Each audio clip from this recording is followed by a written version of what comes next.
Este gobierno nacional que constantemente está pugnando porque haya reivindicaciones sociales y de hecho aplica políticas de reivindicación social, al mismo tiempo promueve el desarrollo de explotaciones mineras a cielo abierto y promueve la sojización, por ejemplo, en todo el país, ¿no? A mí me parece una contradicción insalvable del gobierno nacional y de los compañeros que apoyan. Tengo muchos compañeros y amigos que militan junto al gobierno nacional. No es para quitarle responsabilidad al gobierno nacional, pero me parece que todos los gobiernos de la región están en una encerrona en ese sentido, están en un callejón sin salida, porque basan buena parte de su renta en el modelo extractivo, en sus diversos rostros, ¿no? En la minería a cielo abierto, en el monocultivo forestal, el monocultivo de soja, en el avance petrolero, y para seguir manteniendo esa renta, todos los gobiernos de la región, incluido el argentino, necesitan avanzar sobre nuevos territorios. Y esos territorios están hoy en manos de campesinos indígenas, que no van a ser territorios fácilmente. Me parece que lo que ha sucedido en los últimos años, con mucha más represión en el sector rural y con muertes, como Javier Chocobar aquí, como Sandra Juárez en Santiago del Estero, como Roberto López en Formosa, muestran a las claras que el modelo ya no solo desaloja, ya no solo contamina, sino también mata, ¿no? Reprime. Y en ese sentido me parece que el gobierno nacional, que sí ha tenido una política muy activa de derechos humanos respecto a lo sucedido en la última dictadura militar, me parece que debiera alzar la voz y advertir a eso, ¿no? Socios como Infram le hacen flaco favor, me parece, al gobierno nacional. Y a mí me ha ocasionado distintas discusiones y disputas con compañeros que apoyan el gobierno, que decía que por ahí mantener esta crítica o hacerla muy visible le hace el juego a la derecha, ¿no? Me parece que el que le hace el juego a la derecha es el que silencia las represiones y el que es cómplice de asesinato. En ese sentido me parece que hay que parar la pelota y pensar un poco más por qué el asesinato de Mariano Ferreira convocó a 60.000 personas en Buenos Aires y por qué el asesinato de Roberto López convocó a 600 personas, ¿no? Me parece que ya no solo el gobierno, sino la sociedad, digo, y los colegas también, digo, debiéramos repensar eso. Uno analiza, se da cuenta de donde hay un delito ambiental, al mismo tiempo está surgiendo un conflicto a partir de la reacción social que tal vez años atrás no existía. Cada vez es más fuerte, más amplia y en diferentes sectores.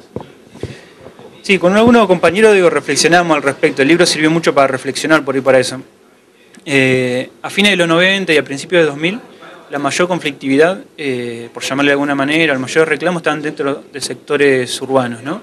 Grupos desocupados, fábricas recuperadas, estudiantes universitarios. Me parece que ahí se da la mayor conflictividad. En los últimos años ha habido una mejora real en puestos de trabajo, en el modelo económico, ha habido, no sé si ha derramado es el término, pero que ha habido mejoras sustanciales. En ese sentido me parece que muchas organizaciones urbanas, al menos estoy hablando de las de Buenos Aires, que son las que más conozco, han visto aminorar su cantidad de militantes, su masa de movilización, y me parece que la mayor conflictividad en los últimos años ha pasado a los sectores rurales. El protagonismo, la conflictividad hoy en día está en el sector rural, y ya no es por mejoras económicas como está en los sectores urbanos. O sea, los sectores urbanos pedían incorporarse al mercado capitalista, al mercado de producción, lo cual es válido obviamente, pedían mejoras económicas. Cuando un sindicato se moviliza en Buenos Aires piden mejoras económicas, y lo cual es recontra válido. Ahora, en los sectores rurales, esa conflictividad no se da por mejoras económicas, aunque serían bienvenidas. Se da por mantener la forma de vida ancestral, ¿no? La forma de vida tradicional. Se puede dar en campesinos indígenas o en pequeños poblados. Yo pienso en Esquel, pienso en Andalgalá, pienso en San Juan, en distintos poblados en Chilecito. Me parece que ahí hay una disputa distinta. Digo, no están pidiendo mejoras económicas, están pidiendo mantener una forma de vida. Y por eso se entiende que hasta dan la vida por eso, ¿no? Entonces me parece que ahí hay una conflictividad distinta y por eso digo que va a ir en aumento. Porque no se lo va a conformar, estamos hablando en términos generales, ¿no? No se lo va a conformar con mejoras económicas, con un sueldo o con cambiar. Doy un ejemplo concreto que es muy gráfico. En la meseta de Chubut, es una zona con población tehuelche, hay uno de los proyectos, está el reservorio de plata y plomo, disculpa, el reservorio de plata y plomo más grande del mundo aún sin explotar. O sea, de lo que hay explorado en Chubut, en la meseta, está lo más grande. A don Patricio Pilquimán le han ofrecido 1 millón de pesos para que deje su tierra, ¿no? Un abuelo tehuelche, 78 años. 1 millón de pesos, imagínate para lo que es 1 millón de pesos. Ellos no tienen planes sociales ahí y el ingreso es de lo que producen ellos vendiendo sus animales. Y yo, digo, charlando en la cocina de él, en la cocina económica de él, rural, me decía, acá vivió mi abuelo, vivió mi padre, vivo yo, viven mis hijos, van a vivir mis nietos. Dice.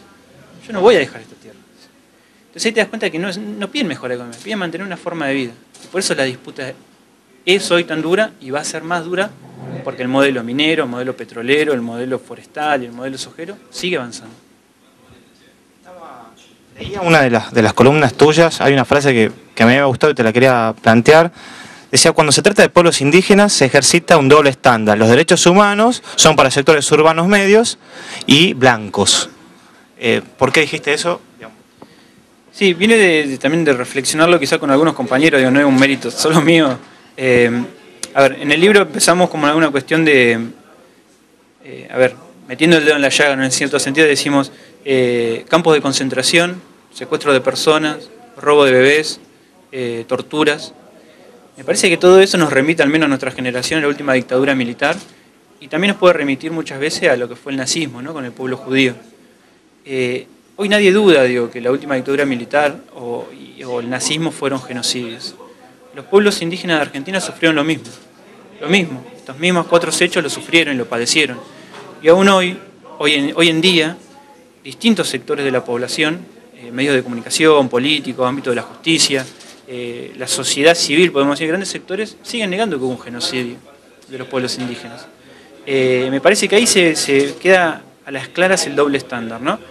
Volvemos al ejemplo, cuando asesinan a Mariano Ferreira, el gobierno provincial, los sindicatos, el gobierno nacional, se tiraban el muerto unos a otros, ¿no? Porque tenía un costo político.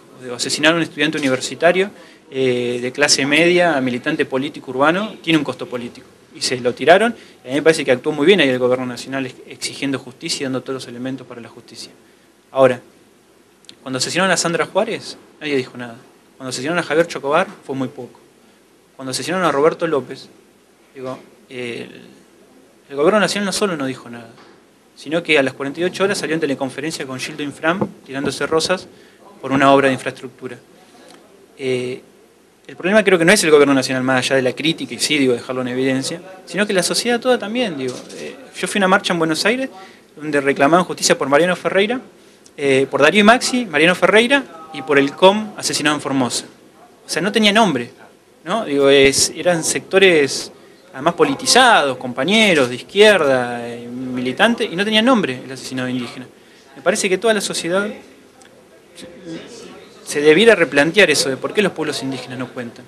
Los sectores indígenas, muchos sectores indígenas lo tienen muy claro, que hay una discriminación clara, y en el diario lo planteamos varias veces, y la verdad que nunca tuve mucha cabida en plantearlo.